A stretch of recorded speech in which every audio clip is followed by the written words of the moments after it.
Ciao, ketemu lagi di Jalan-Jalan Juliana Francesco yang kali ini kami berada di Vatikan. Kita akan mengikuti misa. Nah, semoga kalian enjoy ya. Ciao. Siamo davanti al Vaticano, inizieremo il nostro giretto qua, il nostro Jalan Around the Vatican. Come vedete siamo un pochino prima della messa e cercheremo di fare un giro anche all'interno prima che chiuda e ci sia l'Angelus. Ciao. Ciao.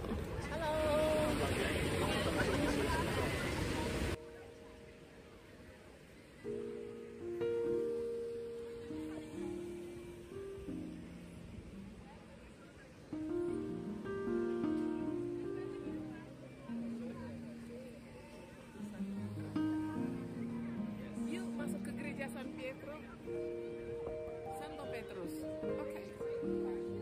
Vatikan atau kota Vatikan adalah negara yang dikelilingi tembok di dalam kota Roma di Italia dengan luas area sekitar 44 hektar dan populasi sebesar 842 jiwa. Negara Kota Vatikan merupakan negara independen terkecil di dunia baik area maupun populasinya yang diakui secara internasional. Negara kota yang independen ini terbentuk pada tahun 1929 melalui perjanjian Lateran antara Tahta Suci dan Italia yang berbicara tentang pendirian ini sebagai suatu ciptaan baru, bukan sebagai sisa-sisa negara gereja pada tahun 756 sampai 1870 yang jauh lebih besar yang sebelumnya pernah mencakup bagian tengah Italia. Menurut perjanjian tersebut, Tahta Suci memiliki kepemilikan penuh, kekuasaan eksklusif dan yurisdiksi, serta otoritas yang berdaulat atas negara kota Vatikan.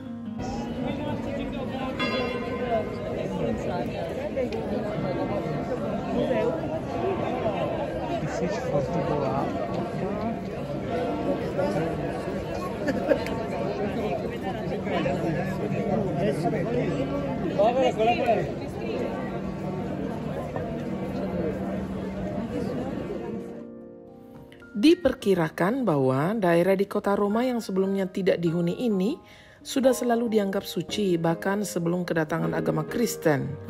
Pada tahun 326, gereja pertama dibangun di atas tempat yang diperkirakan sebagai makam Santo Petrus. Sejak itu tempat ini semakin banyak dihuni.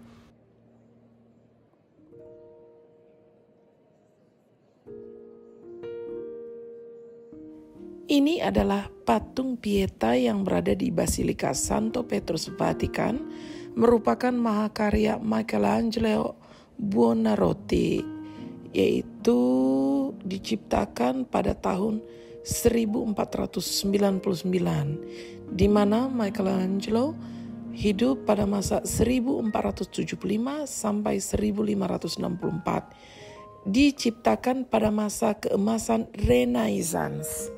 Pada tahun 1498, Michelangelo mengerjakan patung tersebut, memahatnya dari satu lempengan marmer Carrara yang berasal dari wilayah Tuscany, di mana medium ini sangat berkualitas dan populer di antara seniman Renaissance.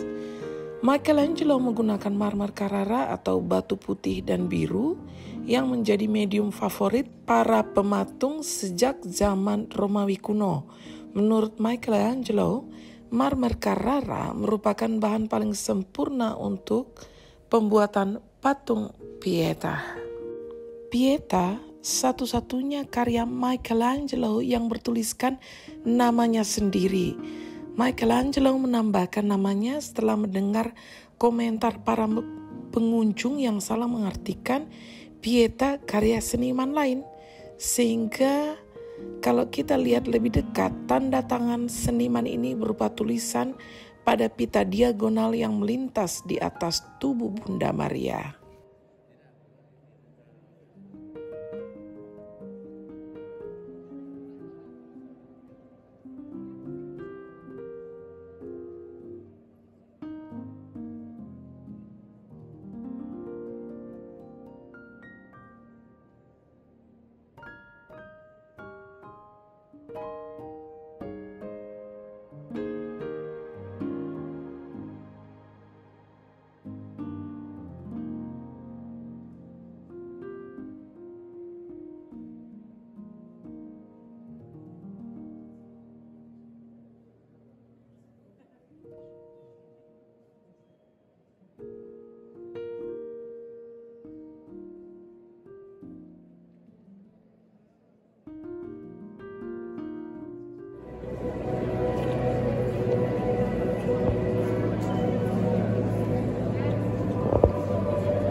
Ini adalah sebuah ciborium dari abad ke-17, yaitu kanopi dengan 4 pilar perunggu setinggi 28 meter di mana memayungi altar utama Basilika Santo Petrus yang tepat di bawahnya terdapat makam Rasul Petrus.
Di gereja Basilika Santo Petrus ada banyak karya seni dari seniman terkemuka, baik itu Renaissance Michelangelo serta Gian Lorenzo Bernini. Michelangelo berperan penting pada desain kubah Basilika serta membuat patung Pieta dengan berbahan marmer. Sedangkan Bernini terkenal dengan karya ciborium buatannya. Ciborium merupakan kanopi yang berada pada altar gereja Basilika Santo Petrus yang menjulang sampai 28 meter tingginya serta 4 penyangga berbahan perunggu. Basilika Santo Petrus merupakan situs penting umat Kristen terkhusus Katolik Rom, mulai dari sejarah Basilika Santo Petrus sampai desain arsitektur yang bernilai seni tinggi sehingga mampu menjadi daya tarik sendiri bagi orang di seluruh dunia.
Siamo all'interno della Basilica di San Pietro.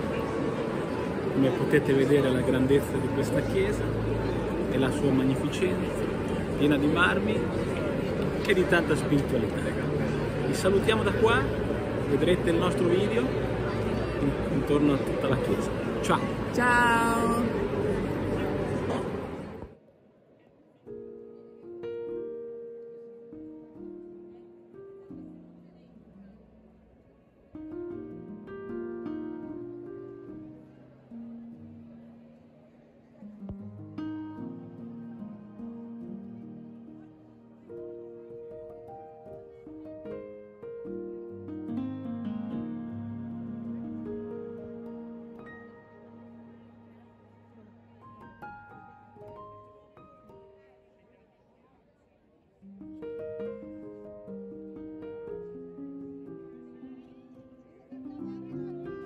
Paus tidak diwariskan tetapi dipilih oleh Dewan Kardinal. Para kardinal yang dapat memilih adalah mereka yang berumur di bawah 80 tahun. Dahulu, paus-paus sebelumnya menyewa tentara bayaran Swiss sebagai bagian tentara Vatikan atau Garda Swiss Sri Paus yang diresmikan oleh Paus Julius II pada tanggal 22 Januari 1506 sebagai pengawal pribadi Sri Paus. Mereka terus melaksanakan tugasnya itu hingga hari ini. Mereka terdaftar di dalam daftar tahunan kepausan di bagian tahta suci dan bukan di bagian negara Vatikan. Pada akhir tahun 2005, Garda Swiss berkekuatan 134 anggota. Penerimaan anggota baru ini berdasarkan persetujuan antara tahta suci dan negara Swiss. Jadi hanya bagi warga negara Swiss laki-laki yang beragama Katolik yang berhak menjadi Garda Swiss Sri Paus. Pada awalnya Garda ini sebagai kekuatan bersenjata, tetapi sekarang digunakan hanya untuk upacara-upacara resmi aja. Menurut catatan historis yang tertulis dalam sejarah, Kaisar Konstantinus Agung melakukan pembangunan gereja Basilika Santo Petrus sejak tahun 324 Masehi. Ia merupakan kaisar Roma pertama yang beragama Kristen. Gereja ini berdiri di lokasi yang banyak diyakini termasuk kawasan makamnya Santo Petrus. Pembangunan gereja Basilika Santo Petrus selesai di tahun 349 Masehi sekaligus menjadi situs gereja yang paling indah serta memiliki hiasan bernilai seni tinggi. Kurang lebih 1000 tahun bangunan ini bertahan sampai akhirnya rusak akibat umur bangunan yang sudah tua. Setelah mampu bertahan hingga 1000 tahun lamanya, gereja Basilika Santo Petrus akhirnya mengalami perbaikan serta renovasi guna merestorasi. Pada tahun 1452, Paus Nicholas V menugaskan Bernardo Rossellino agar memulai restorasi yang kemudian Bramante melanjutkan proses renovasi tersebut. Pembangunan berlangsung hingga setelah tahun 1667.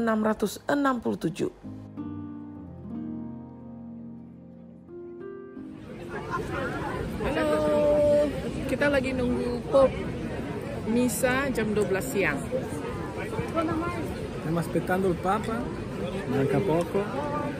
Là e molto lontano, la seconda finestra partendo dalla vostra sinistra. In televisione sembra sempre molto più grande, ma quando siete qua in piazza è molto piccolino. Ciao. Pop di sana nanti kecil sekali jauh, tapi kalau di TV gede ya. Ciao.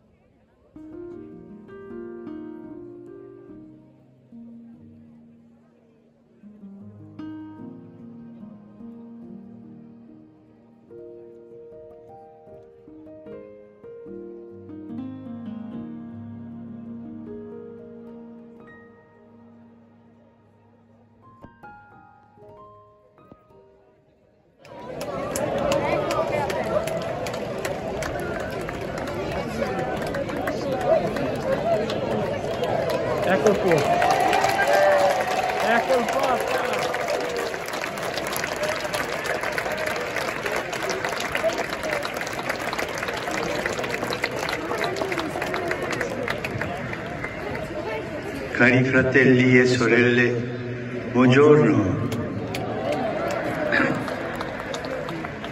Oggi, nella liturgia, il Vangelo narra l'incontro tra Gesù e Zaccheo, capo dei pubblicani nella città di Gerico. Al centro di questo racconto c'è il verbo cercare. Stiamo attenti, cercare. Zaccheo cercava di vedere chi era Gesù e Gesù, dopo averlo incontrato, afferma: il figlio dell'uomo è venuto a cercare e a salvare ciò che era perduto. Questo è fondamentale. Zaccheo ci insegna che nella vita non è mai tutto perduto, per favore, mai tutto è perduto, mai. Sempre possiamo fare spazio al desiderio di ricominciare, di ripartire, di convertirci. Riconvertirci, ricominciare, ripartire. Questa è la storia della salvezza. Dio non ci ha guardato dall'alto, no, per umiliarci, no, per giudicarci, no. Al contrario, si è abbassato fino a lavare i piedi, guardandoci dal basso, restituendoci dignità. Fratelli e sorelle, ricordiamoci questo: lo sguardo di Dio non si ferma mai al nostro passato pieno di errori, mai guarda con infinita fiducia all'oltre a ciò che possiamo diventare, no. E se a volte ci sentiamo persone di bassa statura, non all'altezza delle sfide della vita e tanto meno del Vangelo, impantanati nei problemi, nei peccati, Gesù ci guarda sempre con amore, ci guarda. Come con Zaccheo ci viene incontro, ci chiama per nome e se lo accogliamo viene a casa nostra. Allora possiamo chiederci: come guardiamo noi stessi? Ci sentiamo inadeguati e ci rassegniamo, oppure proprio lì, quando ci sentiamo giù, cerchiamo l'incontro con Gesù? E poi, che sguardo abbiamo verso coloro che hanno sbagliato e faticano a rialzarsi dalla polvere dei loro errori? È uno sguardo dall'alto che giudica, disprezza, che esclude? Ricordiamoci che è lecito guardare una persona dall'alto in basso soltanto per aiutarlo a sollevarsi. Maria, grazia plena, Dominus tecum, benedicta tu in mulieribus et benedictus fructus ventris tui, Iesus. Sancta Maria, Mater Dei, ora pro nobis peccatoribus, nunc et in hora mortis nostre. Amen. Benedicat vos omnipotens Deus, Pater et Filius et Spiritus Sanctus. Amen.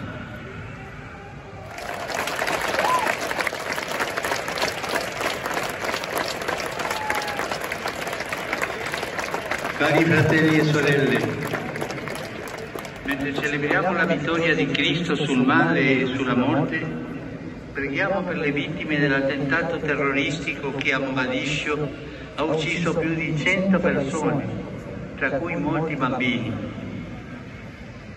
Dio converta il cuore dei violenti. E preghiamo il Signore risorto anche per quanti, soprattutto giovani, sono morti questa notte a Seul per le tragiche conseguenze di un'improvvisa calca della folla. Ieri a Medellín, in Colombia, è stata beatificata Maria Berenice Duque Henker, fondatrice delle piccole suore dell'Annunziazione. Un applauso alla nuova beata.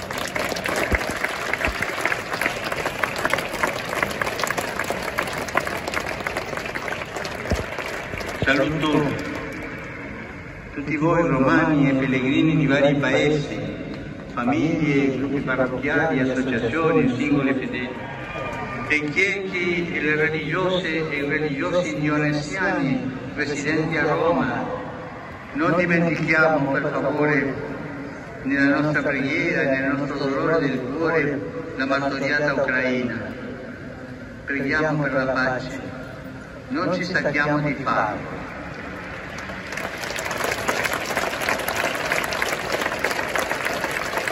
Auguro a tutti una buona domenica.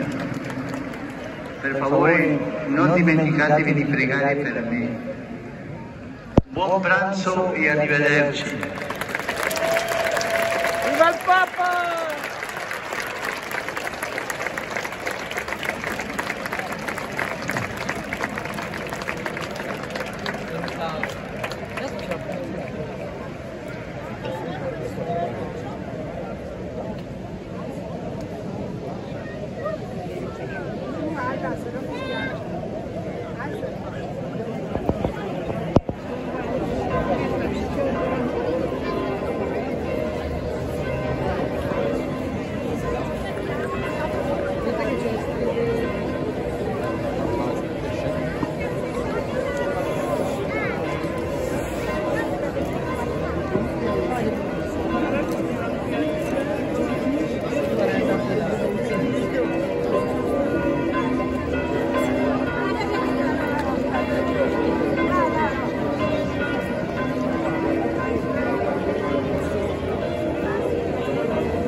Akhirnya selesai juga misa dengan seputaran Vatikan dan juga Santo Petrus, Basilika Santo Petrus, dan Paus tadi berkhotbah. Oke, sampai jumpa di video jalan-jalan Giuliana Francesco berikutnya. Ciao ciao! Vi salutiamo dalla piazza San Pietro che si sta svuotando dopo l'Angelus del Papa. Sentite le campane di San Pietro. Un grande saluto da qui, da Roma, dal Vaticano, la città del Vaticano. Ciao a tutti, continuate a seguirci. Giuliana Francesco.